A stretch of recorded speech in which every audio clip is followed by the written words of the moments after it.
I really like this clamp, designed in Japan. It's a fast action clamp.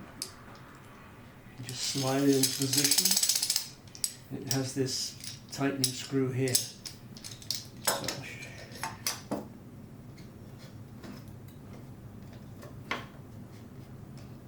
get it in position and then just tighten this. Super easy, and it's tight.